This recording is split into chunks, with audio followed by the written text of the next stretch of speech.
잠언 17장 20절 21절 말씀입니다. 마음이 굽은 자는 복을 얻지 못하고 혀가 패역한 자는 재앙에 빠지느니라. 미련한 자를 낳는 자는 근심을 당하나니 미련한 자의 아비는 낙이 없느니라. 아멘. 사울 왕은 마음이 굽어서 왕이라는 복, 세상에서 사람이 살면서 얼마나 큰 복입니까? 왕이 되었다는 것은 그 복을 다 누리지 못했어요. 왕권을 제대로 누렸는지 싶을 정도로 다윗 쫓는 데 시간 다 보내고 귀신 쫓는 데 시간 보내고 그리고 죽었어요. 암몬 왕은 다윗과 좋은 관계를 맺었는데 그 아들 때 돼가지고 조문을 보냈더니 우리를 침략하러 간첩 보냈다고 삐뚤어진 말을 듣고 다윗의 신하들을 수염을 반만 깎아보내고 바지 엉덩이를 드러내게 찢어갖고 보냈어요. 그래가지고 어떻게 됐냐? 다윗이 쳐들어와서 그 암몬 왕의 왕관을 뺏어버렸어요. 마음이 굽은 자는 복을 얻지 못해요. 예레미야가 하나님의 예언을 받고 선포를 했더니 거짓 선지자 하나냐가 하는 말이 70년 같은 소리 하고 있네. 2년이면 돌아온다. 멍에를 짊어지고 왔더니 멍에를 뺏어다가 부셔버렸어요. 그래서 하나님 뭐라 하냐? 하나냐야, 네가 여호와의 말씀을 이렇게 부셔뜨려 버렸으니까 나도 너를 부셔뜨려 버린다. 올해 안에 죽으리라. 그의 7월에 죽으니라. 패역한 자는 재앙에 빠지느니라. 패역한 혀를 가진 사람, 썩어 빠진 혀를 가진 사람은 재앙, 가장 큰 재앙인가? 지옥에 떨어진다입니다. 바리새인들 보세요. 그 썩어 빠진 혀를 놀려서 예수님이 화하실진저를 8번을 외쳤어요. 그 화를 담아가지고 지옥으로 떨어진 사람들이 바리새인들이에요. 정말 우리 입에 어떤 말이 있느냐는 너무너무 중요합니다. 내 말을 하나님이 듣고 들은 대로 해준다고 그랬습니다. 잠언 11장 20절에 마음이 굽은 자는 여호와께 미움을 받아도 행위가 온전한 자는 그의 기뻐하심을 받는다 그랬어요. 하나님께 미움을 받는데 무슨 좋은 것이 있겠습니까? 잠언 4장 16절 19절에도 그들은 악을 행하지 못하면 자지 못하며 사람을 넘어뜨리지 못하면 잠이 오지 아니하며 불의의 떡을 먹으며 강포의 술을 마십니다. 의인의 길은 돋는 햇살 같아서 크게 빛나 한낮에 광명이 이르거니와 악인의 길은 어둠 같아서 그가 걸려 넘어져도 그것이 무엇인지 깨닫지 못하느니라. 악인은요, 자기 잘한다고 하는데 어디서 넘어진지를 모르고 넘어진대. 이 산에서 제일 위험한 걸림돌이 뭐냐면 나무뿌리입니다. 돌은 보여요. 근데 나무뿌리는 밑에서 이렇게 슬며시 올라가 있고 있는데요. 낙엽이 살짝 덮어있거나 흙 속에서 살짝 돌출되고 비슷해서 눈에 잘 안 띕니다. 그러다가 나무뿌리가 살짝 이렇게 돌출돼 걸리면 넘어집니다. 위험합니다. 이 쓴뿌리라는 것이 그 나무가 쓰다는 게 아니고 이 참 속에서 올라온 것이 말이죠. 위험합니다. 의인의 입은 지혜를 내어도 패역한 이는 배임을 당한다고 잠언 10장 31절에도 말씀했고 12장에 가면 칼로 찌름같이 함부로 말하는 자가 있거니와 지혜로운 자의 혀는 양약과 같으니라. 진실한 입술은 영원히 보존되거니와 거짓 혀는 잠시 동안만 있을 뿐이니라 그랬어요. 패역한 혀, 썩은 혀, 굽어있는 마음. 그렇죠 여러분? 굽은 마음하고 패역한 혀는 잘 어울립니다. 그죠? 그러나요? 굽은 마음하고 복은요 접착제로 갖다 붙여도 안 붙습니다. 패역한 혀하고 재앙은요 멀리 떨어뜨려 놔도 강력한 자석제로 맞서 딱 붙어버립니다. 아무리 붙이려고 해도 안 붙는 것들이 있고 멀리 두어도 꼭 달라붙는 것들이 있습니다. 성경이 일관성 있게 정말 수백 번 수천 번 말씀해 놨으니 절대로 잊지 마십시오. 우리가 속지 말아야 될 게 한 가지 있습니다. 패역한 혀라고 해서 처음부터 듣기 싫은 소리냐는 건 아니라는 얘기입니다. 패역한, 썩어 빠지고 거스르는 말이지만 듣기 좋은 말도 있습니다. 진실한 말로 가장한 말도 많습니다. 여러분, 뭐랄까요? 우주 최고의 거짓말쟁이 누굽니까? 나 말고, 또 너무 겸손하고 나요 그러지 말고 사탄 있죠. 거지잡이 사탄. 사탄이 아담과 하와를 미혹할 때 혹시 부정적인 말 하던가요? 부정적인 말 안 했습니다. 참으로 이렇게 시작했습니다. 참으로. 성경에 이런 말씀이죠. 진실로 내게 이르노니 할 때 그 진실로 있죠. 그렇게 시작했습니다. 가장 신뢰할 만한 자인 것처럼 말을 시작했습니다. 긍정적인 말이 있습니다. 네가 죽지 아니하리라. 우리가 삶에 제일 듣고 싶은 소리죠. 네가 죽지 아니하리라. 거기다가 하나님처럼 지혜롭게 되리라. 네 눈이 밝아져 하나님같이 되리라. 이야, 세상에 돈 잘 버는 사람처럼만 된다 해도, 높은 직위에 있는 사람처럼만 된다 해도 기분이 찢어지게 좋을 거 아닙니까? 내 자식이 국회의원만 된다 해도 경사라고 하지 않겠습니까? 근데 뭐라 했어요, 사단이? 나 말을 딱 한 번만 들어봐. 하나님처럼 된다니까. 참으로 그렇게 되리라. 여러분, 긍정의 신학요, 헛소리 집어치우라 그러세요. 마귀처럼 긍정적인 놈이 없어요. 속이려고 작정할 때 부정적인 말하고 속이는 사람 보셨어요? 없습니다. 책망하는 사람은 부정적인 말을 할 수 있어도 속이려는 자 중에 부정적인 말하는 사람은 없어요. 내 말을 안 들으면 부정적이라 하지 자기 말을 들으면 전부 다 잘 된대요. 이게 사기꾼의 공통점이에요. 마귀가 그랬어요. 그 결과 어떻게 됐죠? 있던 복 다 잃어버렸죠. 사망과 지옥에 떨어지게 됐습니다. 그의 후손들이 어떻게 했어요? 물로 싹쓸이 당했습니다. 그래서 이 미련한 자는 근심에 근심을 잊습니다. 21절 보세요. 미련한 자를 낳는 자는 근심을 당하나니 미련한 자의 아비는 낙이 없느니라.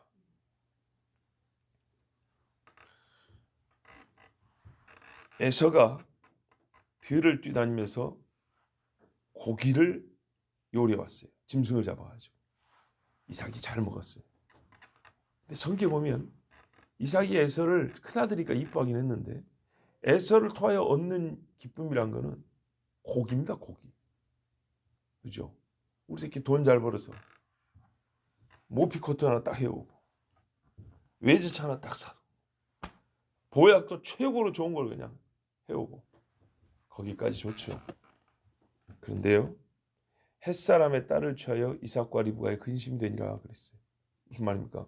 언약의 계보에서 스스로 떨어져 나가는 것을 보는 거예요. 그랬더니 에서가 생각한 것이 우리 아버지가 햇사람, 즉 가나안 여자하고 결혼하니까 기분 별로 안 좋아하네 하고 또 결혼을 했어요. 누구랑 결혼한지 아십니까? 이스마엘의 딸하고 결혼했습니다. 하는 짓이 이래요. 에서의 머릿속에서 나온다는 게 기껏 그거예요. 아론이요, 최초의 제사장의 영광을 받게 됐습니다.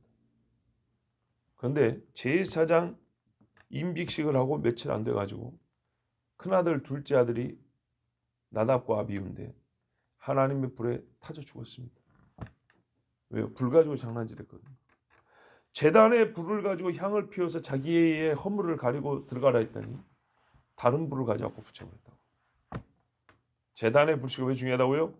제단에 하나님 앞에 짐승이 바쳐진 불씨란 말입니다. 짐승의 피와 살이 탄 불씨라고요. 그거 아니면 하나님 앞에 못 가는 거예요. 예수 없이 구원을 받을 수 있을까요? 성막에도 못 들어간 주제에 엘리의 아들 홈리와 비느하스를 보세요. 하나님께 바치는 제물을 족족 찔러다가 제일 좋은 고기 지가 갖다 퍼먹어버렸어요. 성막에서 봉사하는 여인들하고 간음을 했어요. 그래서 어떻게 됐습니까? 그 아비 엘리가 이름은 얼마나 좋은지 몰라요. 나의 하나님 엘리. 근데 나중에 이 자식들 때문에 아버지가 목이 부러져 죽었어요. 쓸데없이 법궤를 끌고 나왔고 블레셋한테 뺏겨버렸다네. 이 바보 같은 놈들이 하는 짓거리가 이런 거예요. 제사장이 없이 야 법궤 가져왔다. 사람들한테 한번 환호성 듣고 죽었어요. 법궤도 뺏기고 그 덕에 아비도 죽고. 역사상 가장 지혜로웠던 왕이 누굽니까? 솔로몬이죠. 솔로몬이 바보 같은 아들을 낳은 거 아십니까? 르호보암. 나라가 쪼개졌습니다. 할아버지 다윗이 세운 다윗의 나라가 집이 쪼개져 버렸습니다. 어째서 그랬냐? 솔로몬이 지 욕심 채는다고 궁전진대 20년 썼단 말이에요. 그러니까 성전 7년에 자기 궁전 13년인가 이랬어요. 백성이 성전진대 기쁨을 하긴 했어도 몸이 힘든 건 사실이에요. 쉬기도 해야겠죠. 근데 이 르호보암이 또 쓸데없이 계속 일을 시키니까 사람들이 와가지고 좀 쉬게 해달라 그랬어요. 르호보암이 묻습니다. 보세요. 자기 아버지 솔로몬 시대 때부터 있었던 노인 신하들한테 물었어요. 그때 노인 신하들이 하는 말이 백성들의 말이 맞습니다. 좋은 일을 한다고 한 건데 그렇다고 몸이 안 힘든 건 아닙니다. 몸이 힘드니 잠시 쉬게 하고 위로해 주는 것이 좋겠습니다. 그랬어요. 그 다음에 고생 하나도 안 하고 솔로몬이 그 이루는 부 속에서 잘 먹고 크기만 했던 지 또래들하고, 예? 소위 공자처럼 큰 공자? 왕자처럼 큰 이런 놈들한테 물어봤어요. 그랬더니 말해요. 야야 그 놈들이 배가 불러서 그래. 지그들이 배가 부르면서 이렇게 말해라. 내 아버지가 채찍으로 널 쳤지만 나는 전갈 채찍으로 친다고 해라. 내 새끼손가락이 아버지 허리보다 굵다고 말해라. 뭐가 된 것 같죠? 바보같이 그래서 얘기했어요. 똑같이 그랬어요. 그때 백성들이 뭐라 그래요? 다윗의 집아 너희 집에 가서 너희 집이나 다스려라. 우리는 다윗과 상관이 없다. 그리고 10지파가 배신해 나가버렸어요. 이렇게 바보 같은 아들이 있어요. 훌륭하고 경건한 왕이었던 히스기야도 어리석은 아들 낳았는데 그 이름하여 므낫세입니다. 성경에 뭐라냐면 므낫세가 왕이 오를 때 나이가 12세라. 55년 동안 다스리며 여호와 보시기에 악을 행하여 여호와께서 이스라엘 자손 앞에서 쫓아내시 이방 사람들 가하던 일을 본받아 그의 아버지 히스기야가 헐어버린 산당을 다시 세우며 바알들을 위하여 제단을 쌓으며 아세라 목상을 만들며 하늘의 모든 1월 성신을 경배하며 섬기며 여호와께서 전에 이르시기를 내가 내 이름을 예루살렘에 영원히 두리라 하신 여호와의 전에 제단들을 쌓고 하나님의 성전을 더럽혀버렸어요. 또 여호와의 전 두 마당에 하늘의 1월 성신을 위하여 제단들을 쌓고 또 흰놈의 아들 골짜기에서 그의 아들들을 불 가운데로 지나가게 하며 지 아들까지 살라버린 놈이에요. 또 점치며 사술과 요술을 행하며 신접한 자와 박수를 신임하여 여호와 보시기에 악을 많이 행하여 여호와를 진노하게 하였으며 또 자기가 만든 아로새긴 목상을 하나님의 전에 세웠더라. 그래서 성경에 말하래요. 므낫세의 죄로 말미암아 유다가 돌아오지 못할 강을 넘게 한 사람이 이 므낫세 히스기야의 아들이에요. 히스기야의 아들. 여러분 잘 알다시피 그 나이로 볼 때 히스기야가 하나님 앞에 죽을 병이 걸렸을 때 기도해서 15년 연장받았죠. 그때 난 아들이다. 그때. 왜? 므낫세가 왕이 오를 때 나이 12세라. 또 한 사람 안타까운 사람이 있는데요. 사무엘입니다. 평상시에 성경을 좀 읽으셔야 됩니다. 딱 사무엘 한번 떠올라야 됩니다. 사무엘의 아들들은 불량자라 그랬어요. 지혜로운 아들이라도 보고 죽었으면 참 위로가 되었을 텐데 사무엘은요. 가만 보면 다윗 외에는 기쁨이 없었어요. 기뻐할 만한 사람이 없어요. 평생 사울을 위해서 기도했는데 사울이 한 짓을 보세요. 그리고 아들들이 어떻게 됐냐. 사무엘상 8장에 보면 사무엘이 늙음에 그의 아들들을 이스라엘 사사로 삼으니 장자의 이름은 요엘이요 차자의 이름은 아비야라. 그들이 브엘세바에서 사사가 되니라. 그의 아들들이 자기 아버지의 행위를 따르지 아니하고 이익을 따라 뇌물을 받고 판결을 굽게 하니라. 판결하는 사람을 세워놨더니 이 짓을 한 거예요. 하나님이 자문해서 그렇게 하지 말은 게 이거잖아요. 이스라엘 모든 장로가 모여 라마에 있는 사무엘에게 나아가서 그에게 이르되 보소서 당신은 늙고 당신의 아들들은 당신의 행위를 따르지 아니하니 모든 나라와 같이 우리에게 왕을 세워 우리를 다스리게 하소서 한지라. 안 그래도 왕을 세웠을만 했는데 핑계들 구실이 된 거예요. 사무엘이 잘 다스렸잖아요. 최고의 사사요. 최고의 선지자로서 얼마나 잘 다스려줬어요. 그런데 사무엘의 아들들이 그 뒤를 잘 이었으면 그나마 왕을 세웠으면 좋겠다 해도 할 말이 없을 텐데 왜? 잘하니까. 근데 이 사무엘의 아들들이 개떡같이 한 거예요. 그러니까 이참에 잘 됐다. 사무엘도 할 말이 없잖아요. 남도 아니고 자기 아들들이 못한다는데 뭔 할 말이 있겠어요. 당신 아들들이 이 모양이요. 당신이 임명했지 않소 사사로. 그런데 당신의 뒤를 이으라고 세우는 당신 아들들이 이 모양인데 누가 우리를 다스린단 말이오. 왕을 세워주시오. 빌미를 제공하게 됐어요. 사무엘이 근심이요 근심. 자기 아들들 때문에 이 백성이 하나님 앞에 거역하고 왕을 달라 하는 그런 일이 발생했으니 자 보세요.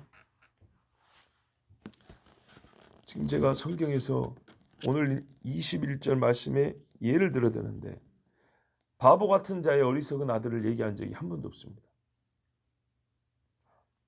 지혜로운 자였고 의로운 자였고 경건한 자고 충성된 종이었던 자들의 아들인데도 어리석고 망령된 자들의 예를 들었습니다. 중간에 엘리 한 사람 있죠. 엘리도 여러분 그런 대로 괜찮았어요. 한나한테 축복할 줄도 알고 사무엘도 잘 키울 수 있는 사람이었어요. 자, 그럼 여기서 궁금한 게 있어요. 잘못 가르쳤나요? 잘못 가르쳐서 자식들이 이렇게 이 모양이 됐을까요?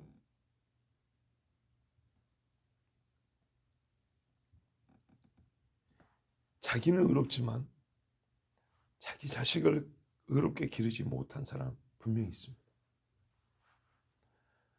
남을 옳은 대로 인도하는 데만 힘을 다 쓴 나머지 집에서는 그냥 쉬고만 나오고 집에서는 그냥 어련히 잘하겠지. 내가 밖에서 주일 열심히 하니까 하나님 우리 새끼들 잘 키워주겠지. 이런 막연한 기대로 부모로서 해야 할 수고를 하지 않은 사람도 있습니다. 분명히 있습니다. 그런데요.